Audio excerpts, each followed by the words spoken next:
यीशु के लहू से हमारे पापों की क्षमा है। ये पवित्र शास्त्र इस बात की गवाही देता है कि यीशु मसीह के लहू से हमारे पापों की क्षमा है।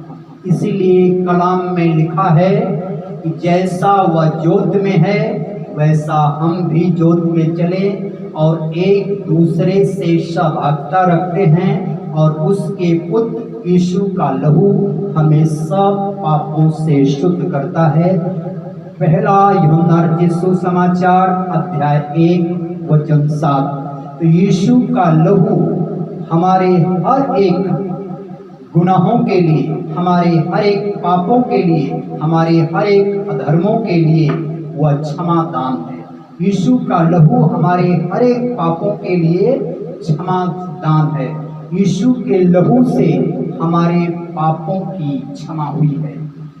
हम चाहे कितना भी धार्मिक जीवन जिए, चाहे हम दिन रात तपस्या में लीन रहें, चाहे हम कितनी बड़ी भेंट प्रभु को चढ़ाएं, चाहे हम कितना भी बड़ा व्रत रखें, चाहे हम सालों साल जो है भोजन न खाएं, हम उपवास में रहें, फिर भी मनुष्य उद्धार नहीं पा सकता जब तक वह जिंदा मसीह के लहू की सामर्थ्य को अपने जीवन में वह अप्लाई नहीं करता है।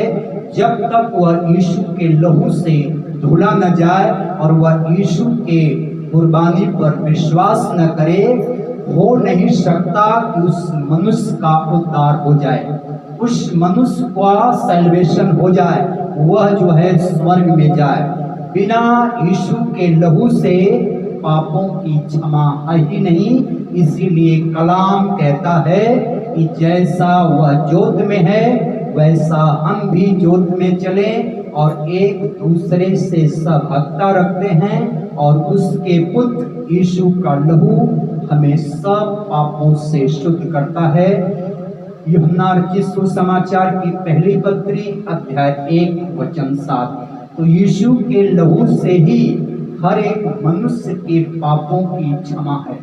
यीशु के लहू के बिना किसी भी मनुष्य का पाप क्षमा नहीं होता है, उसका पाप बना रहता है। लेकिन जब मनुष्य यीशु मसीह को अपना उद्धारकर्ता परमेश्वर, अपना सेवियर, अपना मुक्तिदाता, अपना तारणहार स्वीकार करता है, उस दिन उसके पापों की क्षमा हो जाती है और वह मनुष्य जो है यीशु के लहू से धोया जाता है और उसके सब गुनाह माफ किए जाते हैं। इसलिए बिना लहू बहाए पापों की क्षमा नहीं है। इसलिए यीशु प्रभु ने समस्त मानव जात के लिए अपना लहू बहाया, क्योंकि जब मनुष्य जात पाप के दलदल में पड़ी थी और हम अपने सृजनहार परमेश्वर को, अपने जन्मदाता को नहीं जानते थे कि हमारा जन्मदाता कौन है, हमारा असली परमेश्वर कौन है, हमारा बाप कौन है। तो बाप से पहचान कराने के लिए, पिता से मेल मिलाप कराने के लिए, पिता के समीप हमें पहुंचाने के लिए, उसके निकट ले जाने के लिए एक मध्यस्थ हुआ जिसका नाम है यीशु मसीह। जब हमारी पुकार पिता परमेश्वर के कानों तक नहीं पहुंचती थी और हमारे और पिता के बीच में पाप की एक ऐसी मोटी दीवार थी कि उसके सामने हमारी आवाज दब जाती थी, उस दीवार को जो बीच में खड़ी थी, उस पाप की दीवार को गिराने के लिए मसीहा इस धरती पर आया। इसीलिए लिखा है, पर तुम जो पहले दूर थे अब यीशु के लहू से निकट हो गए हो, क्योंकि वही हमारा मेल है जिसने दोनों को एक कर लिया और अलग करने वाली दीवार को जो बीच में थी उसको ढा दिया। इफिसियों के नाम पौलुस प्रेरित की पत्री अध्याय 2 वचन 13 और 14। जो हमारे और पिता के बीच में पाप की दीवार थी, उस दीवार को मध्यस्थ यीशु मसीह ने गिरा दिया, ढहा दिया और हमारा और आपका मेल मिलाप अपने पाक लहू से किया। जब वह अपने पाक लहू से, अपने पवित्र लहू से आपको धुला, तो हम परमेश्वर के सामने यीशु मसीह के संग खड़ा होने के योग्य हुए। वह पाप की दीवार उसके लहू के कारण गिरा दी गई, हमारा मेल मिलाप हुआ।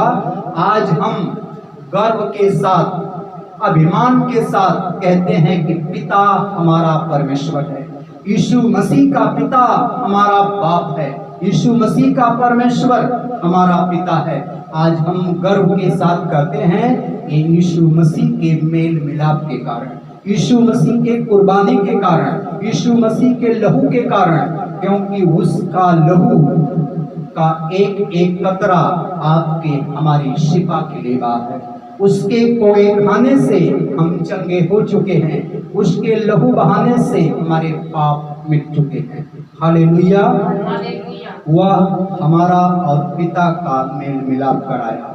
तो यीशु के लहू को जो अपने जीवन में अप्लाई करता है, वह यीशु का लहू हमारे लिए बहाया गया है, उसके जीवन में लहू की सामर्थ्य प्रकट होती है।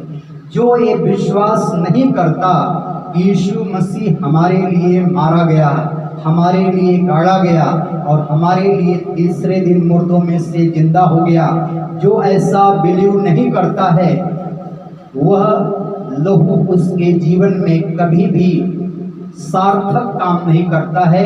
लहू तब काम करता है जब आप लहू की सामर्थ्य पर विश्वास करते हैं, जब मसीहा के कुर्बानी पर विश्वास करते हैं।